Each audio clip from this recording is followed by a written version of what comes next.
Desculpa, como é seu nome mesmo? Eu esqueci. É João, doutora. João, é o nome do meu pai. João, se tiver perguntas aí, você me avisa, me interrompe. Claro. Ah, já estamos ao vivo, doutora.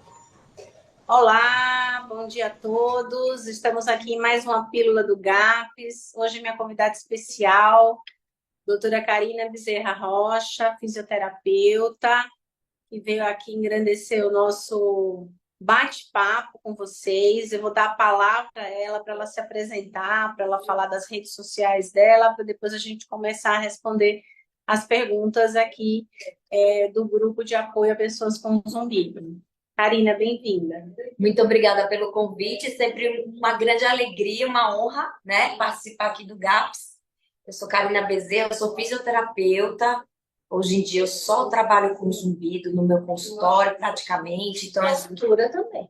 Também a tonturinha, uma plenitude que está muito comum, está uma febre de plenitude. Plenitude é aquela sensação de ouvido tapado, né? Pessoas com hiperacusia, que é a sensibilidade a sons, dependendo da causa. Às vezes tem causas musculares que levam à hiperacusia, né?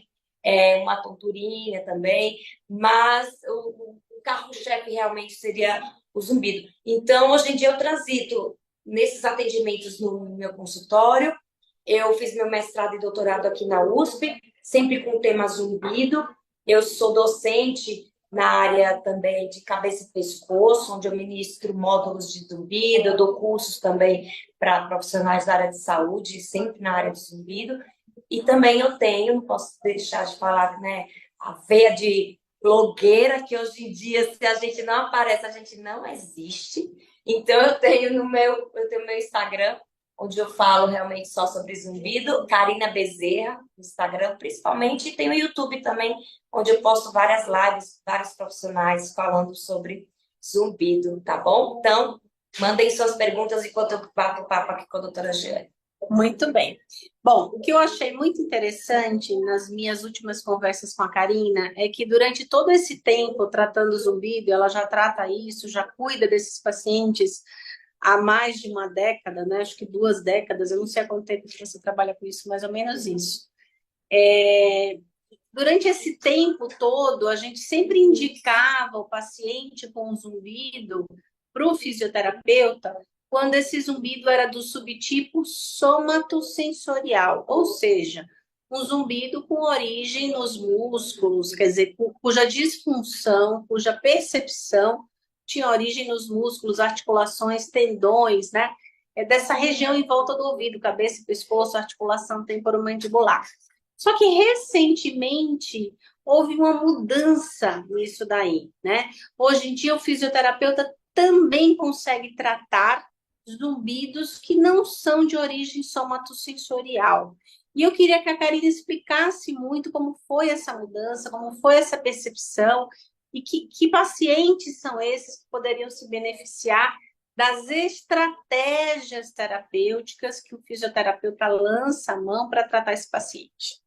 Perfeito, né? Só podia ser a doutora Jeane aí com essa mente super aberta, né? Para entender o quanto o trabalho do fisioterapeuta ele tem ficado cada vez mais amplo. Então, antigamente, realmente, a gente ficava assim, submerso naquela sopinha do zumbido somatosensorial mesmo, era músculos, articulações. Então, pacientes com disfunção temporomandibular, paciente com bruxismo, com disfunção cervical, com dores nessa região, principalmente de cabeça e pescoço, né?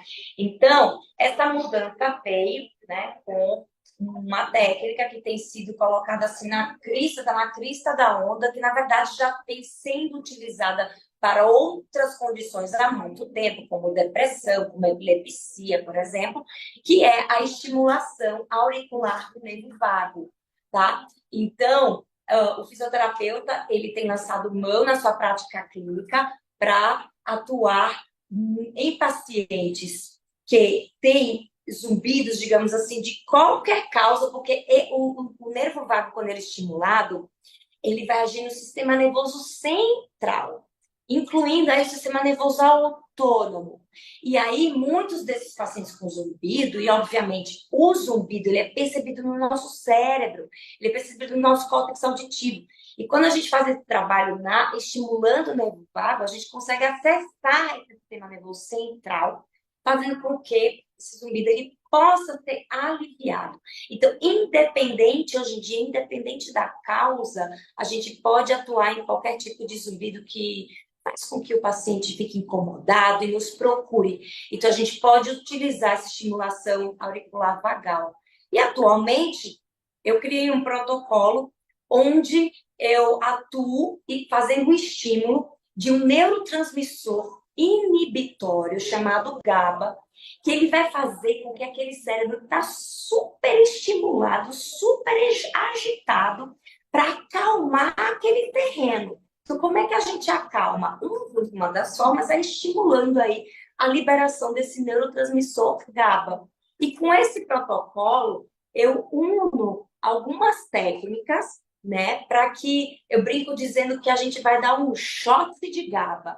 A gente vai dar um estímulo muito grande de GABA naquele paciente para ele sair realmente com esse sistema nervoso central mais tranquilo, menos agitado. Então, eu vou utilizar algumas técnicas como a estimulação vagal, junto com pontos de acupuntura, junto com uma meditação, que esse paciente ele possa respirar diversas vezes, principalmente fazendo a respiração abdominal, não é a do tórax, é aqui no abdômen, a gente fazer esse estímulo do nervo vago, porque o nervo vago é um nervo muito grande, ele é o maior nervo do nosso corpo. Então, ele está aqui, ó, nessa região das vísceras, e ele vai passando aqui, ó, e ele sobe. Então, esse nervo, ele sendo estimulado, a gente consegue fazer esses estímulos do neurotransmissor GABA.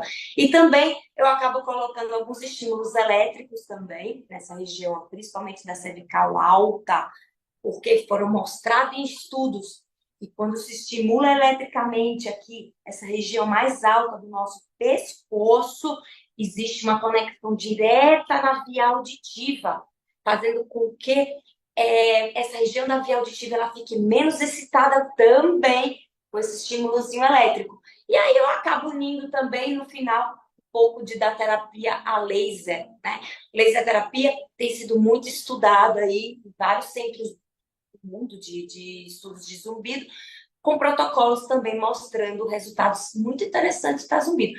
Então, esse protocolo aí, ele vem trazendo uma releitura, né? A gente vem olhando esse paciente com zumbido de uma forma diferente e, principalmente, o fisioterapeuta aí na sua prática clínica fazendo essa atuação toda, tá? Então, perfeito. Então, o que a doutora Karina falou é o seguinte: a gente sabe que os pacientes que têm zumbido e que se incomodam grandemente com o zumbido, que tem um zumbido incapacitante, severo, catastrófico, moderado, são pacientes que têm alterações cerebrais, ou seja, ativação de áreas do cérebro que não necessariamente estão relacionadas com a audição e com o som. Por exemplo, o sistema límbico, que é o sistema das emoções, né? Amígdala, que é a região de luta e fuga, né? Sistema nervoso autônomo, simpático e parasimpático, que deixa o coração acelerado, a pupila dilatada. Então, esses pacientes com zumbido, eles têm ativação dessas áreas cerebrais. E existe no nosso córtex, no nosso cérebro, nesses pacientes, um desbalanço, um desequilíbrio entre neurotransmissores. O que são neurotransmissores? São proteínas que comunicam os neurônios entre si. Então, existe um desequilíbrio entre o perfil excitatório e o perfil inibitório. O paciente com zumbido, ele acaba tendo muito glutamato no cérebro e pouco GABA, né? Tem muito neurotransmissor excitatório e pouco neurotransmissor inibitório. E isso contribui para a percepção, para o incômodo, né? Para a incapacidade, né, relacionado ao zumbido. Então, esse protocolo que ela está sugerindo e que ela montou na clínica dela, com a experiência dela, lendo as publicações e atendendo os pacientes, é um protocolo que se propõe a isso, a diminuir essa diferença, a igualar a balança, né? Trazer o GABA mais para cima e igualar isso daí, diminuir, aliviar essa percepção do zumbido. Ou seja, independente desse zumbido ser ou não de origem somatosensorial, muscular, esquelética, etc., né? Trazer um alívio na percepção a nível de sistema nervoso central, diminuindo aí essas reações emocionais do cérebro ao zumbido e contribuindo para o tratamento do paciente. Tá? Exatamente. A literatura ela fala muito, né, sobre essa estimulação do sistema nervoso parasimpático. Por quê? O simpático, que a gente chama de o paciente com zumbido, tem uma tendência de ter o sistema nervoso simpático muito ativado. É aquele paciente que vai ficar sem dormir direito, que vai ficar muito ansioso, que vai ficar mais em pânico com aquela situação. E esse sistema nervoso parasimpático sendo estimulado com esse tratamento, por exemplo, ele vai desacelerar. Então, o parasimpático, ele desacelera aquele coração muito agitado, aquela respiração ofegante. E é assim que a gente vai conduzindo o nosso tratamento. Perfeito. Agora nós vamos responder uma dúvida que apareceu no Google Forms da Elaine. Ela fala o seguinte: alterações em exames de sangue do fígado, gama-GT, TGO, TGP, podem causar zumbido?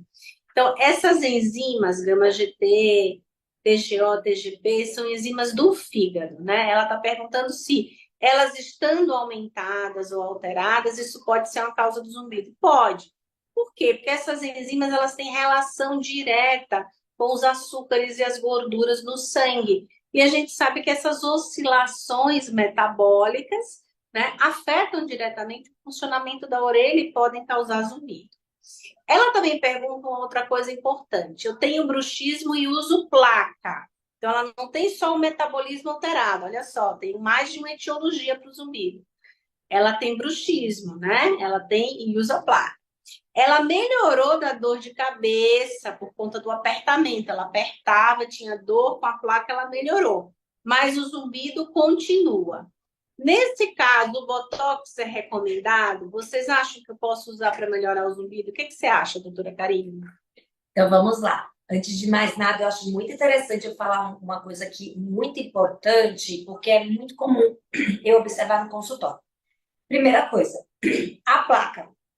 Não é para usar placa o dia inteiro, tá? Só para... Eu acho importante a gente falar que aqui é um grupo de educação também. Então, é muito comum as pessoas usarem placa o dia inteiro. É incorreto. Placa é para ser usada só à noite, tá? E a placa geralmente é utilizada aqui nos dentes superiores. Ela tem que ser rígida. Ela não pode ser molinha, não pode ser de silicone, que a tendência vai ser apertar mais essa placa. Então, primeira coisa. Segunda coisa, sobre o Botox. O Botox não é recomendado, por exemplo, para o bruxismo. Não existe nenhum guideline, que são essas recomendações científicas para tratar bruxismo com Botox. Porque o Botox vai agir perifericamente. E o bruxismo ele tem uma ação central, não é periférica. Então, você vai continuar apertando, você vai continuar rangendo. E não só isso. Quando você faz Botox em determinados músculos, os outros, porque esses músculos vão ficar paralisados. Sabe o que vai acontecer com os outros que não foram aplicados? Eles vão ficar mais tensos, eles vão ser mais exigidos. Isso pode gerar mais disfunção musculoesquelética. Existe também, por exemplo, reabsorção óssea nessa região de côndilo. Tem vários estudos mostrando. Então, não é para ser utilizado Botox para tratar bruxismo. Botox para zumbido existe para alguns casos. Mioclonia, que é quando existe aquele zumbido rítmico.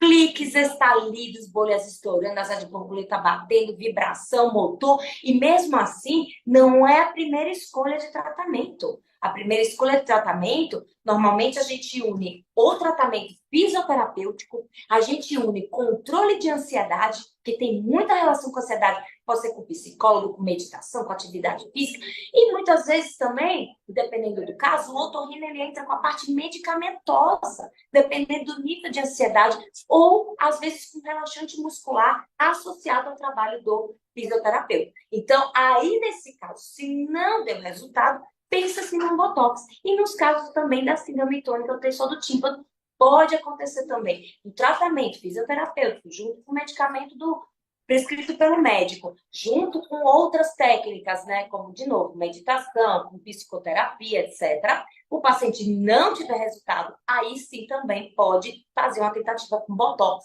E que não é esse Botox que é aplicado, por exemplo, pelo dermato, pelo dentista, né, ou por outra especialidade médica. É um Botox específico para os músculos relacionados ao zumbido. Então, às vezes, são Botox aplicados aqui dentro da orelha, ou aqui no palato, mole aqui dentro, ó, perto da garganta. Então, são pontos específicos e diferentes daqueles que normalmente é aplicado no dia a dia. Perfeito. Eu só queria esclarecer o seguinte: a coisa da placa de embutida, ela tem que ser muito bem estruturada. Então, não é qualquer buco, qualquer dentista que consegue ajustar bem uma placa. A placa tem que estar bem ajustada. Por quê? Porque a ideia da placa é que quando o paciente use, ele relaxe. Se a placa não está bem ajustada, se a pessoa que confeccionou a placa não fez uma placa bem feita, se o dentista não ajustou bem essa placa na boca, e se você está usando e ainda assim está apertando, não está relaxando com aquela placa, ela não tem muitas vezes o efeito que ela deveria ter na melhora do zumbido. Então precisa ter muito cuidado com essa coisa do ajuste da placa. Isso faz toda a diferença no resultado do tratamento. A ideia é que ela dê um relaxamento, é que você use e relaxe, né? Para diminuir esse impacto sobre toda essa estrutura que a gente chama de sistema estomatognático. Aí ela completa a pergunta assim: tem um ano que tenho placa, não fico sem ela, mas estou notando também apertando ela. É isso que a gente acabou de falar, né? Ou seja, ela não está boa como antes. Nesse caso, estava achando que o Botox poderia resolver. Não, né? Porque a gente vê muitas vezes até paciente que vem até nós que o zumbido piora após Botox, tá? Então, a ideia aí é procurar um buco especialista e fazer um ajuste adequado para que essa placa dê o efeito de relaxamento que a gente precisa, e não o contrário, né? Então, é importante toda essa orientação e você não partir aí nesse afoito, nesse afã de resolver as coisas e acabar piorando o seu zumbido. Tem que tomar muito cuidado. Uma outra coisa que eu queria perguntar à doutora Karina, que eu vejo muito na prática, que a gente tem visto muito, eu não gosto de falar muito de marca, mas hoje em dia existem esses aparelhos que são usados para alinhadores, né? Correções, esses alinhadores transparentes, né? Para deixar a mordida mais perfeita, mais alinhada, mais bonita, um sorriso impecável, né? E a gente vê muito zumbido por alinhador. Eu queria ver se a Karina tem experiência, o que que ela vê, como é que ela orienta esse paciente, como é que ela conduz, né? Passar e divulgar essa informação, porque na hora que você for fazer uma escolha, porque é uma escolha cara, né? Usar um alinhador desse, pensar que pode causar zumbido ou que pode piorar seu zumbido. Sim, eu tenho visto um aumento realmente de queixas de zumbido pós-uso de alinhadores, isso pensando na cronologia, isto é, a pessoa identifica, né? Olha, eu comecei a utilizar o alinhador e poucos dias ou poucas semanas após, foi isso que eu relacionei ao início do meu zumbido. Isso tem se tornado frequente, não só na minha clínica, mas também na clínica de outros colegas otorrinos, fisioterapeutas que trabalham com zumbido. Antes de mais nada, eu vou fazer aí um parêntese muito importante, que é a relação aí do nervo trigêmeo com o zumbido. Então, o nervo trigêmeo, quando ele é estimulado, por exemplo, eu vou falar de uma forma simples, que é assim, ele vai estimular, ele vai ser estimulado e aí ele vai excitar essa via auditiva. O nervo trigêmeo tem 3 ramos, o ramo oftalmico, o maxilar e o mandibular. E aí, o que acontece? Situações em que a pessoa vem para mim e fala: ó, meu zumbido começou após implante dentário, após implante capilar, após uso de alinhadores transparentes, ou quando foi extrair meu dente, ou quando eu fui utilizar aqueles aparelhos ortodônticos, seja qualquer coisa relacionada a essa região. Inclusive técnicas de estética, né? Tratamentos estéticos também. Tem casos trazendo isso, os pacientes nos trazendo. Por quê? Tudo isso por causa desse estímulo que ocorre na região do nervo trigêmeo. E aí, o que acontece com o alinhador? A pessoa ela vai usar esse alinhador durante todo o dia, né? Ela vai usar de dia, ela vai usar à tarde, à noite para dormir. E esse alinhador, ele tende a ser um pouquinho mais molinho, ele não é rígido, né? E aí, o que acontece?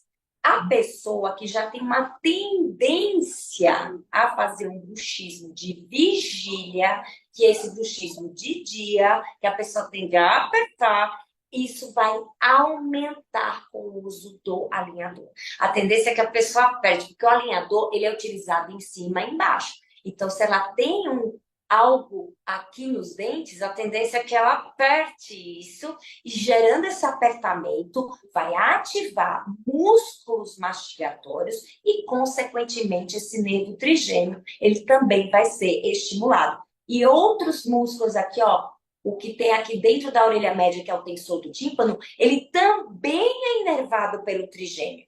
E o que tem aqui no palato mole, o tensor do véu palatino, também é inervado pelo trigêmeo. Então, tudo isso vai bombardear a via auditiva, vai excitar, e isso pode gerar um zumbido. Tem sido muito comum esses casos no consultório. Então, gente, só para falar, o nervo trigêmeo é o quinto nervo craniano. É o nervo que dá toda essa informação de sensibilidade aqui dessa região, né? Em volta do ouvido, né? Ele inerva toda essa musculatura. E existe filogeneticamente, ou seja, ao longo da nossa evolução, uma conexão desse nervo trigêmeo com o núcleo da audição, lá no tronco cerebral, né? Por que existe isso? Na verdade, essa conexão tem a ver com um filtro, né, para abafar os ruídos internos. Então, essa conexão existe. Por exemplo, se eu arranhar o dedo no quadro negro, o barulho do som desse ruído, ele pode eriçar meus pelos. Então, a via auditiva se conecta com a via somatosensorial, essa via do trigêmeo, justamente para conectar essas reações do corpo, né? E o inverso também acontece, né? Então, assim, é uma conexão que existe naturalmente em todos nós e que pode, como a Karina acabou de explicar, ser reativada ou ser reforçada ou ser intensificada, gerando tanto a piora do zumbido como o aparecimento do zumbido nessas situações. João, me conta aí, nós temos perguntas? Oi, doutora. Até o momento, a gente recebeu um comentário aqui da Leila, que ela fez enquanto a doutora Karina estava falando ali no comecinho, que ela fala, dar choque é isso, mas que eu não consegui identificar sobre qual contexto que ela estava ali falando. Dar Mas, choque? é, Será que tem a ver com as manobras? Karina, fala um pouquinho. Vou pedir para a Karina falar um pouquinho das técnicas que ela usa. Porque, assim, quando o paciente chega para o fisioterapeuta com a queixa de zumbido, a fisioterapeuta ela vai tentar várias técnicas para ver qual o melhor que se adequa, que se adapta e que o paciente responde, que o zumbido melhora. Então, ela usa um pupurri, uma salada de frutas, e ela vai sentir como é que o paciente responde. Explica um pouquinho quais são as estratégias que você acaba usando no consultório. E eu acho que essa coisa do choque talvez tenha a ver com o TINS, que é essa estimulação elétrica vagal, né? Que ela está perguntando.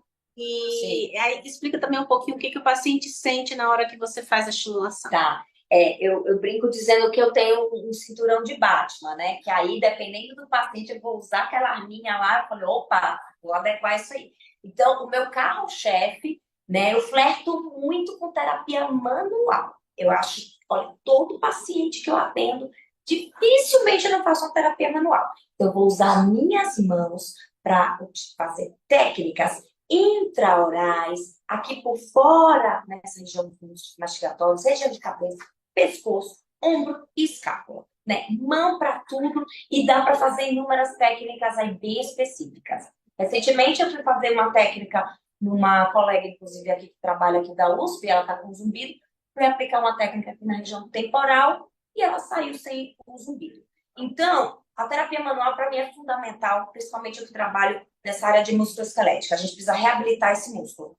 E, além da terapia manual, temos o agulhamento seco. A gente pega a agulhinha de acupuntura e vamos fazer um agulhamento seco aqui no ponto gatilho que existe nos músculos. Pontos gatilhos são nozinhos musculares contraturados, tensos, super sensíveis, que a gente precisa desativar como um novelinho de lã. Imagina um negócio tudo emaranhado. A gente quer abrir esse emaranhado para esse músculo voltar a funcionar melhor e sem tensão nessa região, qualquer região aqui de cabeça e pescoço.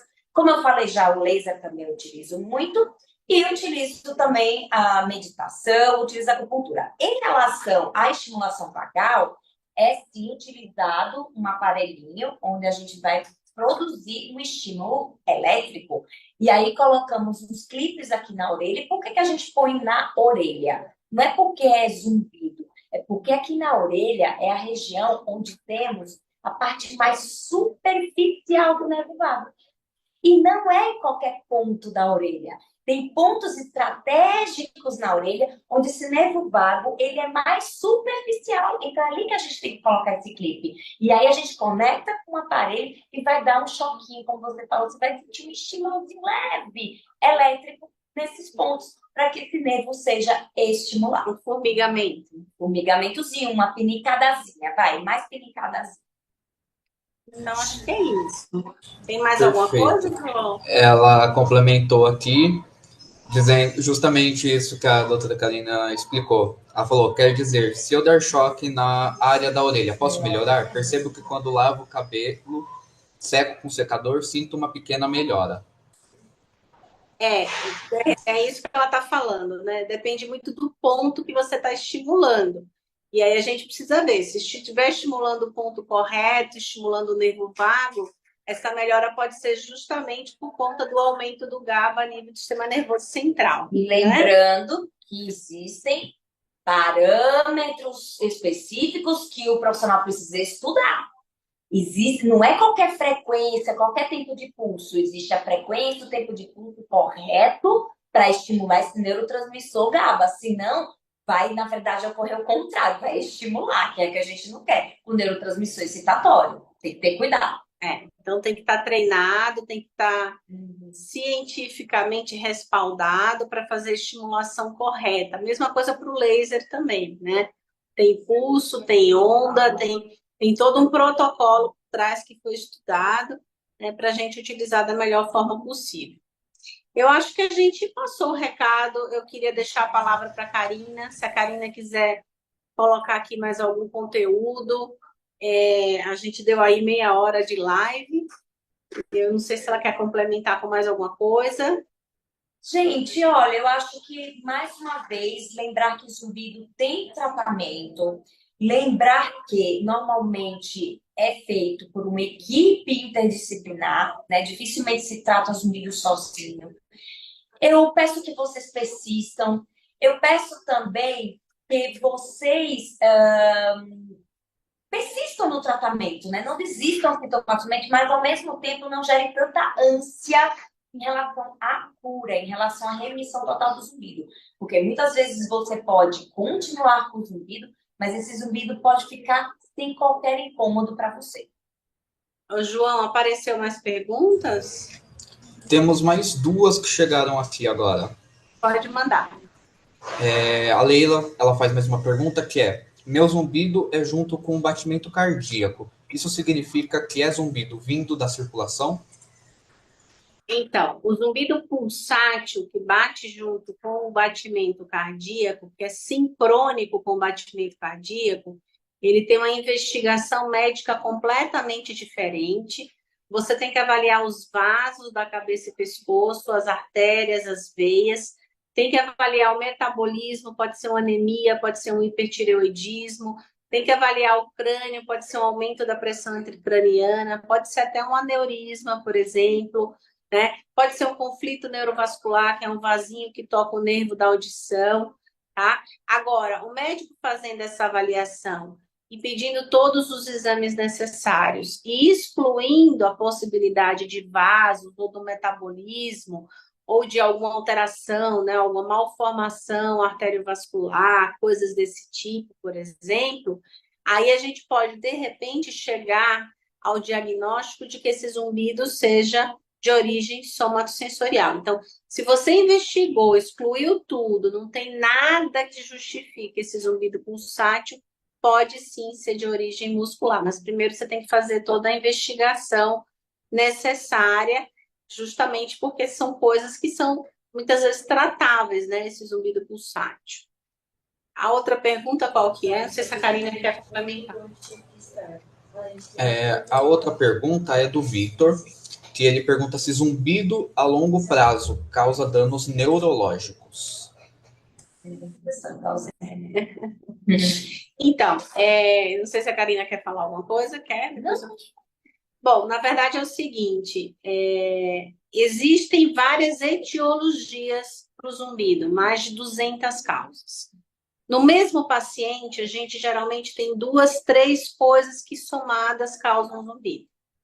Eventualmente, o paciente pode ter condições ou etiologias, por exemplo, uma perda auditiva importante, moderada ou severa, em que o paciente tem aquela perda é a causa do zumbido, né? E o paciente não reabilita a perda. Não põe aparelho auditivo, não faz a cirurgia, não trata, não conduz. Uma perda auditiva a longo prazo, durante anos, ela gera uma privação. O que é uma privação? Você vai ter mais dificuldade, você vai fazer mais esforço cerebral em termos de memória, em termos de raciocínio, em termos de cognição. E isso sim pode influenciar de alguma forma o paciente. Então, eu diria que não é o zumbido crônico que gera, por exemplo, um declínio cognitivo, ou um Alzheimer, ou coisa do tipo. Mas algumas etiologias do zumbido, se não tratadas e conduzidas corretamente, podem contribuir. Existe uma chance maior, 30%, 3 vezes mais chances de ter algum problema nesse sentido. Então, não é uma coisa geral, é uma coisa específica e pontual e que precisa ser analisada caso a caso. Não sei se a Catarina... Talvez ele possa também estar fazendo essa pergunta, porque tem viralizado aí vídeos, né, fake news, falando sobre a relação, dizendo quem tem zumbido vai ter Alzheimer lá na frente. Gente, qual o sentido dessa frase? Então, prestem atenção, porque muitas vezes determinados vídeos eles agem com essas manchetes bem sensacionalistas, porque eles querem pegar vocês pelo medo para que vocês possam adquirir os produtos que eles querem vender no final, tá bom? Então, tomem muito cuidado com isso.